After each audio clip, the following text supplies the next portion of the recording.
جی د ژغ قدرمنې د اډې سر ته نن جرګه وه مشرون ولر وتلي وي د څو ورځې نه د اعلانونه کړل 15 تاریخ د یې شوه چې موږ دلته جرګه کې موږ ایسوب غواړي موږ حق غواړي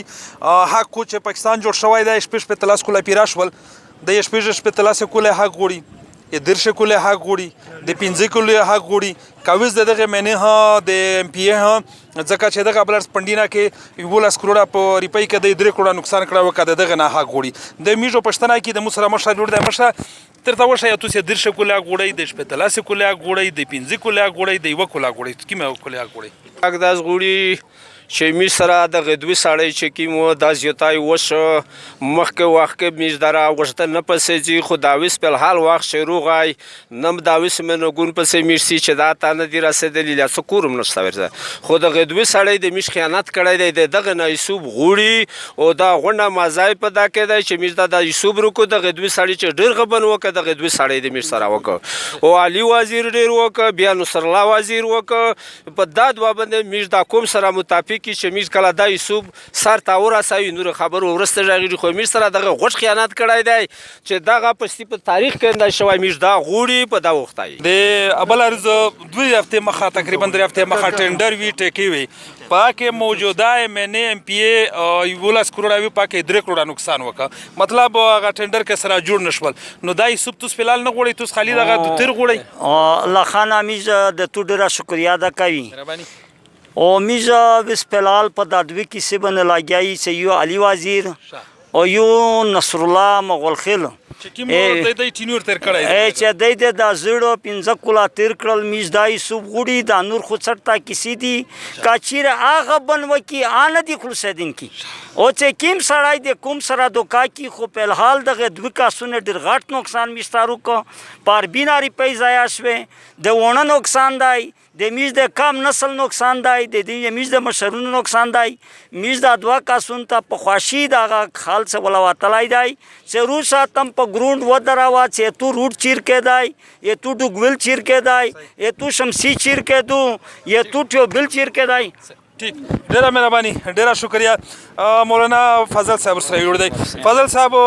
لکه دا خو واضح شوه چې توس د تیر ام پی ای چې کیمو ام ان ای چې کیمو چې د یو خپل دور تیر کړی دی د هغې نه یې یسوب غوړی نو هغې خو ټیم تیر شه دی خو چارې وخه شولې فنډي نه یې ولګېدل نو اوس وخت تیر شوی نه دی په ورخې به تیری نه دی بالکل جناب اعلی خان صاحب تو شکریا می ادا کوي د قوم ډیره مننه خبره داستو چې دا اوس دا تیر دا نه دی واجه دادو چې دا وسه میژ وطن کې یا عالی مکمل چې سورا چارې لارې دي دا وسه راونه دي دا هر وخت راونه دي دا داس نه دو چې دا شوی دي یعنی دا تر شوی دی دا تر پن نه دی دا وس لاګیا دی دا په پرند باندې دی دغه واجه نه میژ د عالی نوما دا ذکر کوي چې دا په پرند دی پس نصیر دی دا په پرانت باندې میشتا دادی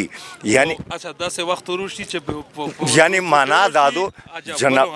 جناب دادو چې لکه دا په تیر امنه ګون کې دا اخره پوړای دو نرشکلا پوړای تا خېږي بیو په هغه پښا په په هغه اخرینی پوړای بندش دی بیو پورته لکېږي یا دغه واجنا میش دایي چې دا خو یو امنه ام پی ای نه دی کونسلر پکې دی بل پکې دی هر څوک چې د قوم خیانت کو امیش غوړي او یک نامیش احتساب غوړي چې په هر دور کې دریمي او دا سٹارټ مې دغه نه کړی ډیره مهرباني د خلک شو ولا جامه دی دا وچ په وچا د لایارې دی د لوپر ردنه دی دا عالم صاحب دی دا دوله د چکمالو غوند لیکل مسار دی خبر لوپر خلک نه دی بالکل خو دغه خلک هغه مصیبت ولیده وای په ځوند کله په ام ان ال یا ام پی د تشابلې دغه مقصد څه شي دی اول مش خو بدانه پیجي د عوام چې دغه مقصد څه شي دی شکریا مشرون وایي چې حق غوړي هغه کا څوک هوي پرشوین کای نه دی کا موجوده دی دا چې غلطۍ وکړو غلطۍ خو راونه دي خلک ویني او دا تیر چې کوم دي چې دغه غلطۍ کړې دي دا چې څوک نه دی مافقدین کای نه دی دغه خورې حق چې کوم دی چې چا خوړلی دی پاپه سمیږ شپېلیکه وایي اې کې وزیر ژغ نیوز ونه